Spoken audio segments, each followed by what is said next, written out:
अगर नए व्यापारी को लाने के लिए मुझे 100 रुपया खर्च करना पड़ रहा है, तो आप ये समझ लीजिए मेरा जो रनिंग व्यापारी है, पुराना व्यापारी है, वो अगर मेरे पास आता है तो मेरा 35 रुपए में ही खर्चा हो जाएगा। 65 रुपया मेरा बचता है। इसीलिए बोलते हैं रिपीट कस्टमर जितना ज्यादा से ज्यादा आए उतना अच्छा है, किसी भी दुकानदार के लिए, किसी भी होलसेलर के लिए, किसी भी रिटेलर के लिए। हाँ, ठीक है। सर। हाँ हाँ। मैं सर एक पुराने दुकानदार हूँ। हाँ हाँ। हमारे लिए भी कुछ टिप्स बताइए। अरे हाँ हाँ, बिल्कुल बिल्कुल नवल जी, आपके लिए भी टिप्स बता देते हैं। आप हम सभी के लिए काम आने वाली चीज है। हम होम्योपैथी की वो दवाई हैं जो किसी भी तरीके का साइड इफेक्ट आपको नहीं देती है। इलाज जरूर धीरे धीरे मिलता है, लेकिन साइड इफेक्ट हमारा कोई नहीं है। नमस्कार दोस्तों, मैं अजय अजमेरा, अजमेरा फैशन सूरत से एक बार फिर से आप सभी का स्वागत करता हूं आपके अपने social media platform Ajmera fashion में। दोस्तों, आज बात करेंगे एक नए व्यापारी को क्या चीजों का ध्यान रखना चाहिए, एक पुराने व्यापारी को क्या चीजों का ध्यान रखना चाहिए। तो आप बोलेंगे क्या ध्यान रखना चाहिए, कैसे ध्यान रखेंगे? तो हम एक लाएंगे नए व्यापारी को, एक लाएंगे पुराने व्यापारी को। ये हमारे पुराने व्यापारी नवल जी और ये हमारे नए व्यापारी शंकर जी कुछ पॉइंट्स आपको बताएंगे कि किन चीजों का आपको ध्यान रखना चाहिए। तो शंकर जी, आपने इधर घूम जाता हूँ। शंकर जी, आप हैं नए व्यापारी, ठीक है। आप नया व्यापार करना चाहते हैं तो सबसे पहला आपको ध्यान रखना चाहिए, जिस एरिया में आप दुकान कर रहे हैं वहां पे थोड़ी सी रिसर्च आप अपने बारे में कर ले में, अपनी दुकान के बारे में कर ले में। वहां ऑलरेडी जिन्होंने दुकान कर रखी है, ठीक है, उनकी दुकान कैसी चल रही है, उनकी दुकान पे क्या कपड़ा बिकता है, किस तरीके से बिकता है, कितना मार्जिन लेते हैं, कहाँ से खरीदते हैं, क्या करते हैं, ये सारी चीज़ों की थोड़ी सी जानकारी आपको ले लेनी चाहिए। ये है नए व्यापारी के लिए, ठीक है, ध्यान रखिएगा, है ना? ठीक है। सर। हाँ हाँ। मैं सर एक पुराने दुकानदार हूँ। हाँ हाँ। हमारे लिए भी कुछ टिप्स बताइए। अरे हाँ हाँ, बिल्कुल बिल्कुल नवल जी, आपके लिए भी टिप्स बता देते हैं। आप छोटे लग रहे हैं जबकि हैं पुराने व्यापारी, ये लंबे लग रहे हैं बड़े बड़े जबकि हैं नए व्यापारी। देखिए हाइट का दोनों की कितना फर्क है। लेकिन पुराना व्यापारी, आप एक चीज समझ लीजिए, पुराना व्यापारी जितना जमीन के ऊपर दिख रहा है ना, उतना ही जमीन के नीचे भी होता है। क्यों? क्योंकि उसको एक्सपीरियंस होता है।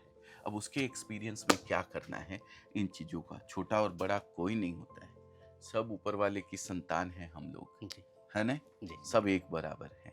लेकिन एक अनुभव का, एक एक्सपीरियंस का फर्क रहता है। जी। जी। वो एक्सपीरियंस आप में ज्यादा है, बच्चे में अभी कम है, नया कर रहा है। लेकिन हमें रोज नया सीखते जाना है। सबसे बड़ी चीज तो ये आपको गांठ बांध लेनी है सबको, कि आज जो सीखा है वो आने वाले कल नहीं समझ में आएगा, ओके। और उसके बाद जो सीखा है वो और आगे वाले टाइम पे समझ में नहीं आएगा। आपको ये काम करना है कि रिफिलिंग जो आपकी होती है जी। जी। जी। वो कैसे फुलफिल करनी है, वो क्या फुलफिल करनी है, आपका कस्टमर आपसे क्या डिमांड कर रहा है, कौन सी चीज़ें आपसे कस्टमर आपका मांग रहा है, उन चीज़ों को ध्यान रखते हुए आपको परचेजिंग करनी चाहिए। आप यहाँ पे आए हैं, जी। जी। जी। ठीक है, तो परचेजिंग करने के लिए जी, आए हैं। बिल्कुल। तो परचेजिंग कैसे समय में, कौन से समय में क्या चीज़ की परचेजिंग करनी चाहिए, इन चीज़ों का आपको ध्यान रखना उस पे रखना चाहिए। पड़ेगा। बिल्कुल बिल्कुल। तो दोस्तों, ये हो गया नए और पुराने व्यापारी के लिए, दोनों के लिए। अब आते हैं दूसरे पॉइंट के ऊपर। दूसरा पॉइंट क्या है? पुराने व्यापारी से तो हम समझेंगे ही समझेंगे, पहले नए व्यापारी से समझते हैं क्या सर दुविधा है। सर हम नया बिजनेस कर रहे तो हमें दुकान कहाँ लेनी चाहिए? एकदम सही सवाल आपका।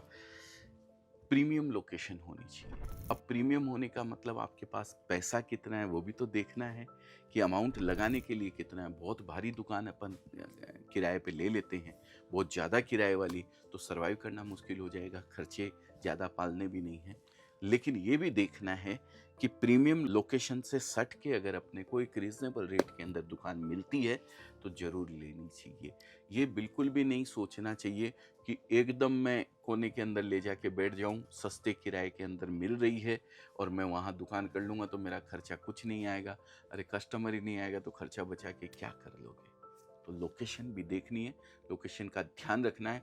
अपने बजट के हिसाब से जितनी प्रीमियम से प्रीमियम दुकान हो सकती है वो दुकान आपको लेनी चाहिए, है ना? इस चीज का आपको ध्यान रखना चाहिए।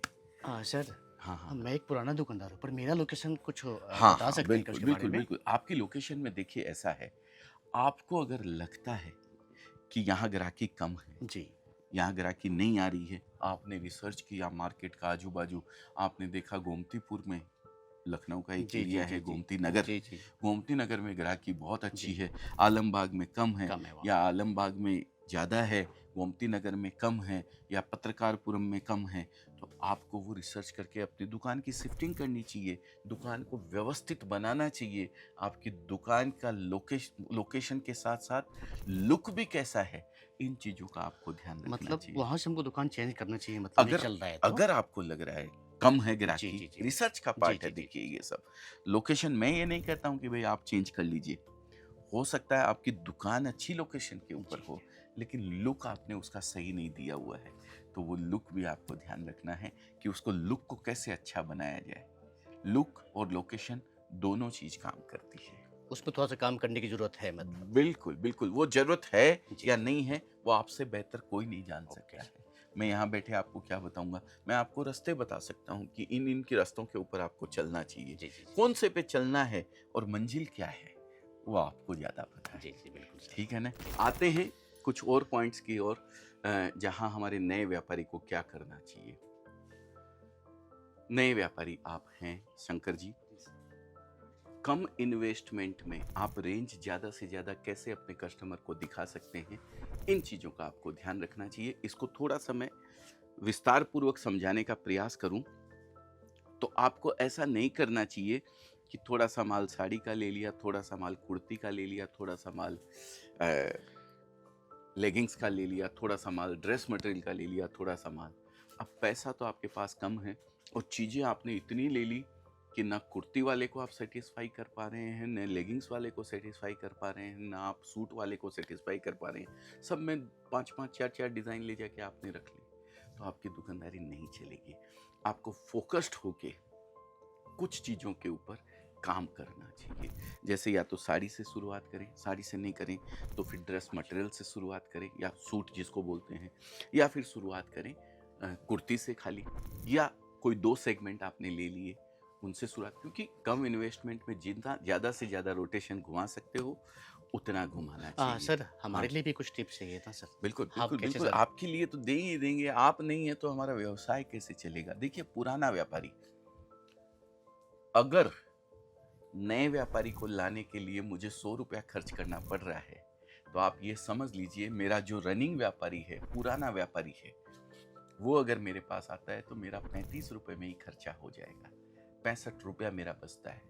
इसीलिए बोलते हैं रिपीट कस्टमर जितना ज़्यादा से ज़्यादा आए उतना अच्छा है, किसी भी दुकानदार के लिए, किसी भी होलसेलर के लिए, किसी भी रिटेलर के लिए, किसी भी दुकानदार के लिए, चाहे कोई भी चीज़ का दुकान करें।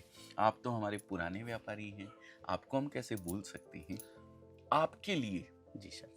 सबसे बड़ी टिप्स ये है कि आप 1 प्रोडक्ट, 2 प्रोडक्ट, 5 प्रोडक्ट, जितने से भी आपने अपनी दुकानदारी कर रखी है, जी, जी। उसमें वापस रिफिल करने का सही ढंग से मैनेजमेंट आपको आना चाहिए।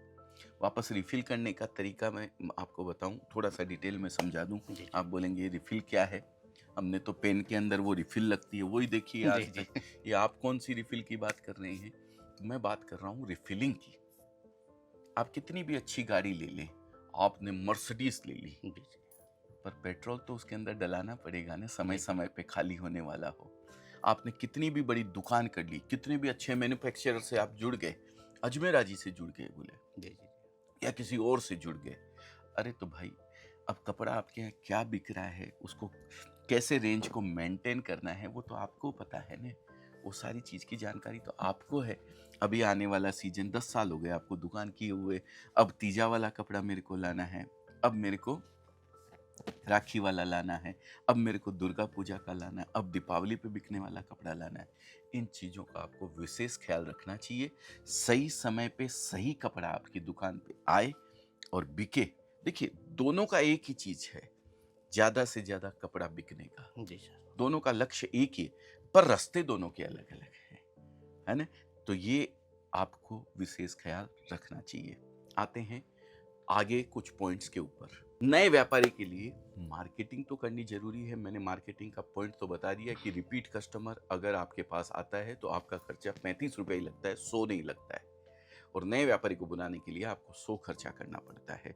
लेकिन अब इन बेचारे ने नई दुकान करी है तो ये कैसे मार्केटिंग करे, इतना खर्चा तो अफोर्ड कर नहीं सकते हैं।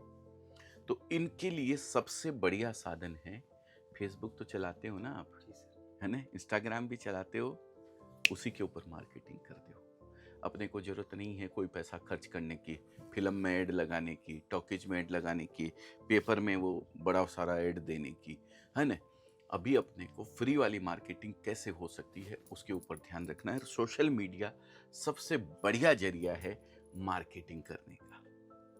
समझ रहे हैं आप मेरी बात को? जी सर। सोशल मीडिया प्लेटफॉर्म पे क्या होता है, आपको पैसा नहीं देना पड़ता, पैसा खर्च करना नहीं पड़ता, थोड़ा सा समय आपका जाता है। सिर्फ और सिर्फ आप हैं, आपके परिवार के लोग हैं, उनके साथ मिल करके आप इस तरीके का मार्केटिंग करें। आपके स्टाफ आपने जो रखे हैं उनको बोलिए कि भाई ये प्रोडक्ट अपने नए आए हैं, ये लोगों तक, क्योंकि लोगों तक पहुंचाना बहुत ज़रूरी है अपनी बात को। ठीक है, चाहे नए हो चाहे पुराने हो। सर मेरे लिए कुछ टिप्स। बिल्कुल आपके लिए टिप्स है।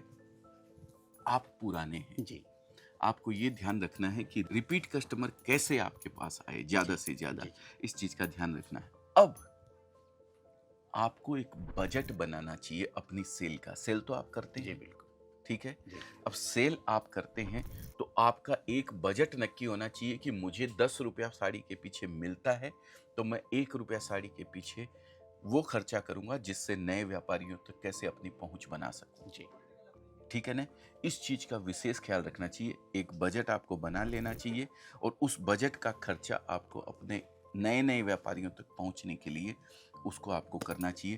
क्योंकि एग्जिस्टिंग जो व्यापारी आपके पास हैं, खाली उनसे दुकान नहीं चलनी है, वही करते रहेंगे जो करते आए हैं, तो वही मिलता रहेगा जो मिलते आया है। कुछ नया तो आपको करना पड़ेगा, नए नए व्यापारी भी आपको चाहिए जी होंगे। जी ठीक है ना।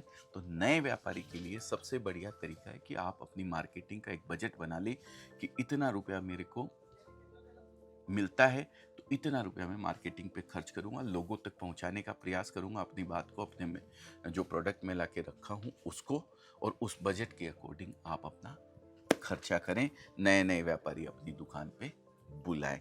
तो ये कुछ पॉइंट्स थे जो नए व्यापारी और पुराने व्यापारी को ध्यान रखने चाहिए कि हम अपनी दुकानदारी को ऑलरेडी अगर है तो उसको कैसे बड़ा कर सकते हैं, और नई अगर कर रहे हैं तो कैसे हम शुरुआत करें। तो ये कुछ पॉइंट्स थे जो हमने आज आपको बताए हैं। इसी तरीके के पॉइंट्स अगर आपको चाहिए, एक नए व्यापारी और पुराने व्यापारी के बीच में डिफरेंस कैसे करना है, तो बने रहिए कंटिन्यू हमारे चैनल के ऊपर। सब्सक्राइब कर लीजिए, जो नीचे सब्सक्राइब बटन दिया हुआ उसको दबा दीजिए। हम सभी के लिए काम आने वाली चीज़ है। हम होम्योपैथी की वो दवाई हैं जो किसी भी तरीके का साइड इफ़ेक्ट आपको नहीं देती है। इलाज जरूर धीरे धीरे मिलता है लेकिन साइड इफ़ेक्ट हमारा कोई नहीं है। बहुत बहुत धन्यवाद आप सभी का। आप सब ने इतने ध्यान से इस वीडियो को देखा। दोनों बच्चों ने भी खूब मेहनत करी है।